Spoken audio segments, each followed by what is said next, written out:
అయితే తెలుగుదేశం ఒక కొత్త విధానాన్ని చంద్రబాబు నాయుడు చెప్తుంటాడు, నా పరిపాలనలో సంస్కరణలు తీసుకొస్తాను, మార్పులు తీసుకొస్తానని ఒక కొత్త సంస్కరణ తీసుకొచ్చాడు.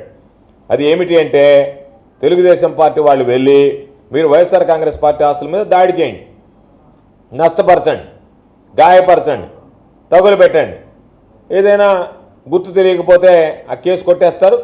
ఎవరైనా గుర్తించి నేరుగా తీసుకువెళ్ళినటువంటి వాళ్ళ మీద ఎఫ్ఐఆర్లు నమోదు చేస్తారు. నమోదు చేసినటువంటి ఎఫ్ఐఆర్లని రాబోయేటువంటి రోజుల్లో వాటిని రెఫర్ చేస్తాం, తొలగించేస్తాం. కాబట్టి మీరు ఏం భయపడాల్సినటువంటి పని లేదు. యథేచ్ఛగా దాడులు చేయండి, మీ మీద కేసులు పెట్టినా మీరు భయపడాల్సినటువంటి అవసరం లేదు. ఏ ఒక్క కేసు కూడా ఛార్జ్ చేయము, ఛార్జ్ చేయకుండా మేము అందరినీ కూడా వదిలేస్తాం. కాబట్టి మీకు ఏమి ఇబ్బంది లేదు, కాబట్టి మీరు ధైర్యంగా పోయి దాడులు చేయండి అనేటువంటి దాన్ని పూరుకొలుపుతున్నారు. పోలీసు యంత్రాంగం ఏమైందో తెలియదు, అధికార యంత్రాంగం ఏమైందో తెలియదు. వీళ్ళు ప్రభుత్వాన్ని ఏ విధంగా తమ చేతల్లోకి తీసుకుని వాళ్ళు ఇష్టారాజ్యంగా వ్యవహరిస్తున్నారు, నేరుగా వచ్చి వాళ్ళే మిషన్లు తీసుకొచ్చి కూలగొడుతున్నారో తెలియదు. పద్ధతి ఉంది. ఎప్పుడైనా ఎవరైనా ప్రభుత్వంలో ఉన్నప్పుడు ఏదైనా ఒకటి అలా చేయాల్సి వస్తే ఇబ్బందులు ఉంటే దానికి సంబంధించి ప్రభుత్వం నోటీసులు ఇస్తుంది. ఆ నోటీసుల మీద అతను కోర్టుకు వెళ్ళే హక్కు ఉంటుంది, దానికి సమాధానం చెప్తాడు. ఇవన్నీ అయిపోయిన తర్వాత లాస్ట్ రిసర్చ్ వీటన్నిటిలో కూడా కోర్టు కూడా ఒకవేళ కోర్టుకు వెళ్ళేటువంటి అవకాశం లేకపోయినా లేదా కోర్టుకు వెళ్ళి కోర్టు కూడా ఇది తొలగించడం సమంజసం అని చెప్పని అభిప్రాయపడితే అప్పుడు తొలగించినటువంటి సందర్భాలు ఉన్నాయి.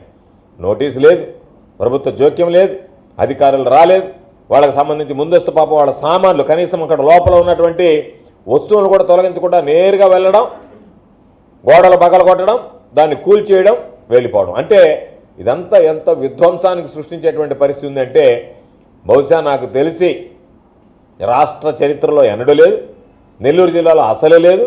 సర్వేపల్లి నియోజకవర్గాల్లో చాలామంది మాట్లాడుకుంటున్నారు 20 సంవత్సరాల తర్వాత తెలుగుదేశం పార్టీ గెలిచింది కాబట్టి అటువంటి సంస్కృతి మరలా సర్వేపల్లి నియోజకవర్గంలో ప్రారంభమైంది. గతంలో ఉండేది, దాన్ని ప్రజలు వద్దు అనుకున్నారు.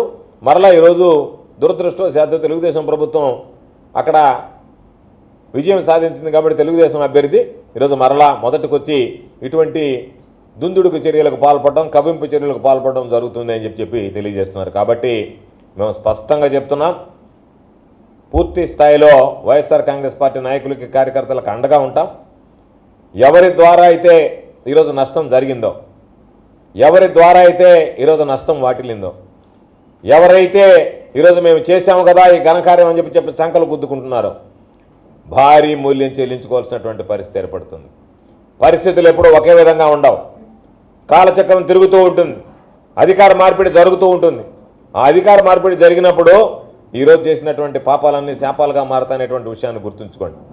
ఈ మాట్లాడేటువంటి నాయకులు ఎవరో కనపడరు, ఇళ్లలో నుంచి బయటికి రారు. నష్టపోయేది ఈరోజు ఎవరైతే ఇటువంటి దుందుడుకు చర్యలకు పాల్పడ్డారో అటువంటి వ్యక్తులు నష్టపోతారనేటువంటి విషయాన్ని గమనించండి, గుర్తించండి అని చెప్పి ఈ సందర్భంగా నేను హెచ్చరిస్తున్నాను. తప్పనిసరిగా వైఎస్ఆర్ కాంగ్రెస్ పార్టీకి సంబంధించి ఎవరైతే పాపం కష్టకాలంలో వైఎస్ఆర్ కాంగ్రెస్ పార్టీ వెంట ఉన్నారో, జగన్మోహన్ రెడ్డి గారిని అంటిపెట్టుకుని ఉన్నారో ఆ కుటుంబాల మీద దాడులు ఎక్కువయ్యాయి. దాని వెనక ఉన్నటువంటి ఉద్దేశం ఏదో ఒక విధంగా వైఎస్ఆర్ కాంగ్రెస్ పార్టీ అనేటువంటి ఉనికి లేకుండా చేయాలనేటువంటి ఒక దుర్మార్గం అనేటువంటి లక్ష్యం. కాబట్టి కొందరి మీద కనుక మనం దుందుడికి చర్యలకు పాల్పడితే, దాడులు చేస్తే వైఎస్ఆర్ కాంగ్రెస్ పార్టీ పేరు చెప్పడానికే ప్రజలు భయపడతారు. దాని ద్వారా తెలుగుదేశం పార్టీ మరింత బలోపేతం అవుతుందని అనుకుంటున్నట్టున్నారు. అవి ఎప్పుడు కూడా ప్రజల్లో పనిచేయవు. నియంత్రిత పోకడలకి ప్రజాస్వామ్య వ్యవస్థలో తావు ఉండదు. కాబట్టి తప్పనిసరిగా ఈరోజు మీరు చేసేటువంటి పనులు ప్రజలు గమనిస్తున్నారు, ఇప్పటికే తలలు పట్టుకున్నారు. ఇటువంటి ప్రభుత్వాన్ని మనం తెచ్చుకునింది అనేటువంటిది మీ పరిపాలన ప్రారంభం కాకముందే మీరు చేస్తున్నటువంటి చేష్టల వల్ల ప్రజల్లో దిగజారిపోయేటువంటి పరిస్థితి ఏర్పడిందని చెప్పి ఈ సందర్భంగా తెలియజేస్తూ ప్రజలందరూ కూడా గమనించాలని కోరుతున్నాం. దీనితో పాటు ప్రతి వైఎస్ఆర్ కాంగ్రెస్ పార్టీ నాయకుడికి కార్యకర్తకి అండగా నిలుస్తాం, చేతనైనంత సహాయ సహకారాలు అందిస్తాం. అన్ని విధాలా సంపూర్ణంగా ఈరోజు వైఎస్ఆర్ కాంగ్రెస్ పార్టీని నమ్ముకుని ఉన్నటువంటి ప్రతి ఒక్కడితో కూడా అండగా నిలుస్తాం. అధైర్యపడకుండా ధైర్యం చెప్పి ముందుకు వెళ్ళేటువంటి విధంగా చర్యలు తీసుకుంటాం.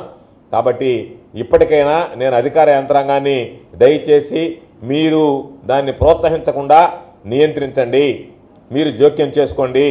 ఈ విధంగా ప్రైవేటు వ్యక్తులు ప్రజలకు సంబంధించినటువంటి వైఎస్ఆర్ కాంగ్రెస్ పార్టీ నాయకులు, సానుభూతి పరులకు సంబంధించినటువంటి ఆస్తుల మీద దాడులు చేస్తుంటే మీరు గమ్ముగా చేతులు ఉడిగి చేష్టలు ఉండడం సరైనటువంటి విధానం కాదు అని చెప్పి తెలియజేస్తున్నా. వీటి వెనక ఉన్నటువంటి వ్యక్తుల మీద పోలీసులు ఇప్పటికైనా సరే చలనం వచ్చి వాళ్ళ మీద కేసులు నమోదు చేసి ఎక్కడన్నా విధ్వంసాలు సృష్టించినటువంటి వ్యక్తులను గుర్తించి వాళ్ళందరి మీద కూడా కేసులు నమోదు చేసి కఠినమైనటువంటి చర్యలు తీసుకోవడం ప్రారంభిస్తేనే భవిష్యత్తులో మరలా ఇటు జరగకుండా నిరోధించగలిగేటువంటి అవకాశం ఉంటుంది. కాబట్టి ఈ రాష్ట్రాన్ని అగ్నిగుండంగా మార్చాలని నిర్ణయం తీసుకున్నారా, లేదా ఈ జిల్లాని గాలికి వదిలేస్తారా, ఈ జిల్లాలో రాబోయేటువంటి రోజుల్లో వచ్చేటువంటి శాంతి భద్రతల సమస్యకి మేమే బాధ్యత వహిస్తామని అనుకుంటారా, అది మీ ఇష్టం. ఎవ్వరు కూడా ఓపికకి సహనానికి హద్దు ఉంటుంది.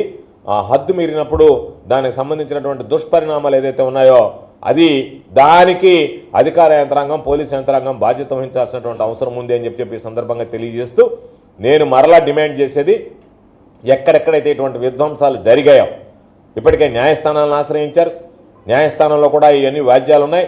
దానితో పాటు ఇప్పటికైనా ఒక అడుగు ముందుకు వేసి జరిగినటువంటి పొరపాట్లను గ్రహించి దోషులని గుర్తించి శిక్షించాలని చెప్పి నేను డిమాండ్ చేస్తున్నాను. తెలుగుదేశం పార్టీకి ఉన్నటువంటి వాళ్ళకున్నటువంటి ఈ మధ్య జరుగుతున్నటువంటి చేష్టలకు పరాకాష్ట అంటే ఏదైతే గతంలో చెప్పారో ఈరోజు ఆ విధ్వంసంతో, అంటే తెలుగుదేశం పార్టీ పరిపాలన వైఎస్ఆర్ కాంగ్రెస్ పార్టీకి సంబంధించినటువంటి పార్టీ పరంగా విధ్వంసం సృష్టించడంతో మీ పరిపాలన ప్రారంభమైంది. నిన్ననే శాసనసభ్యులందరూ ప్రమాణ స్వీకారం చేసి ఈ రోజు నుంచి మీరు చేపట్టినటువంటి ఘనకార్యాలు ఏమిటి అంటే వైఎస్ఆర్ కాంగ్రెస్ పార్టీకి సంబంధించినటువంటి వ్యక్తులు, నాయకులు, పార్టీకి సంబంధించినటువంటి ఆస్తులు కూడా ఇప్పటిదాకా వైఎస్ఆర్ కాంగ్రెస్ పార్టీ నాయకులు, సానుభూతి పరులు, కార్యకర్తలకు సంబంధించినటువంటి ఆస్తులు ధ్వంసం చేశాం.